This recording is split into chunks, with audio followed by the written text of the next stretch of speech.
Bonjour à tous et bienvenue sur DigiSchool. Je m'appelle Camille, je suis votre professeure de littérature et aujourd'hui c'est le deuxième temps de notre biographie de Molière. Nous allons nous consacrer aux années du théâtre ambulant, aux années de l'illustre théâtre, c'est-à-dire plus précisément de 1643 à 1658.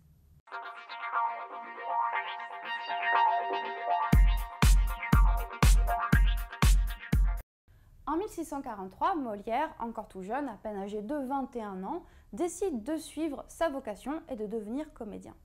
Pour devenir comédien à l'époque, il faut faire partie d'une troupe. Et Molière va rejoindre les trois Béjart, donc des trois membres de la famille Béjart, pour fonder le célèbre, encore plus aujourd'hui, l'illustre théâtre. C'est donc une troupe qu'ils vont fonder tous les quatre à la base et ils vont par la suite engager d'autres comédiens. Parmi les trois Béjart, parmi les trois membres de cette famille, il y a Madeleine. Madeleine Béjart qui va devenir en fait la compagne d'une vie, en un sens, de Molière, puisqu'ils vont être à la fois amants dans leur vie personnelle donc, et compagnons sur scène pendant de très nombreuses années. Mais je l'ai dit, cette troupe de l'illustre théâtre ne comporte pas que 4 comédiens, elle comporte environ une dizaine de comédiens selon les années, ils recrutent de nouveaux comédiens, il y en a certains qui partent, etc. Ces comédiens se sont fait un nom à l'époque, certains sont devenus vraiment célèbres, il y avait notamment la Duparc, donc de son vrai nom, la marquise Thérèse de Gorle, que vous voyez ici sur l'image. La Duparc est connue parce qu'elle a suivi l'illustre théâtre jusqu'à leur retour à Paris en 1658, mais elle a finalement quitté la troupe de Molière pour aller jouer dans la troupe de Racine. Elle a notamment été l'une des premières Andromaque. En 1650, Molière et donc la troupe engagent également la Debrie, donc une autre comédienne de son vrai nom, Catherine Leclerc, qui deviendra également l'une des compagnes de Molière. Où se produisait l'illustre théâtre? Que faisaient ces comédiens à l'époque? Au début, Molière veut jouer à Paris, mais c'est l'occasion pour lui de s'endetter, enfin pour lui et la troupe. Pourquoi? Eh bien parce qu'à l'époque, il fallait louer les théâtres, mais c'est pas tout, on louait également les pièces qu'on jouait aux dramaturges.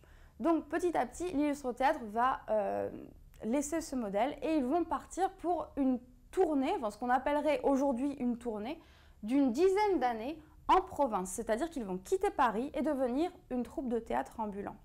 Alors comment ça se passe? Eh bien ils vont en fait de ville en ville, à chaque fois qu'ils arrivent dans une ville, ils demandent l'autorisation au maire, aux responsables pour pouvoir jouer dans la ville et ils montent une scène vraiment littéralement dans la rue, ils jouent comme ça dans la rue pour le peuple. On sait notamment qu'au cours de cette dizaine d'années, l'illustre théâtre a été à Bordeaux, à Toulouse, à Agen, Carcassonne, Nantes, Narbonne, Poitiers, Lyon, Dijon, ils ont vraiment fait littéralement le tour de la France pour se produire.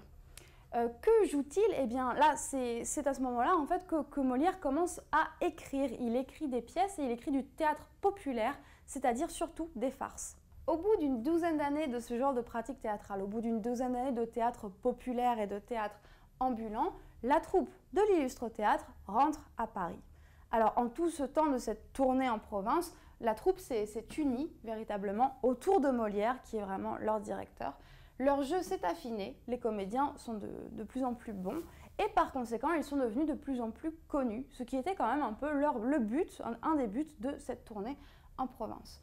La troupe rentre donc à Paris, ils recrutent de nouveaux comédiens qui vont devenir célèbres à l'époque, c'est-à-dire Jodelet et Charles Vallée de Lagrange. Donc à l'époque, je l'ai dit, Molière était vraiment le directeur de la troupe, c'est lui qui choisit qui il recrute et il recrute surtout en fonction du type de personnage que pouvaient incarner les comédiens. Par exemple, entre Jodelet et Charles Vallée de Lagrange, il y en a un qui était très beau, l'autre qui était très laid. Et ça sert à Molière pour les employer au mieux dans les pièces qu'il écrit ou dans les pièces qu'il leur fait jouer.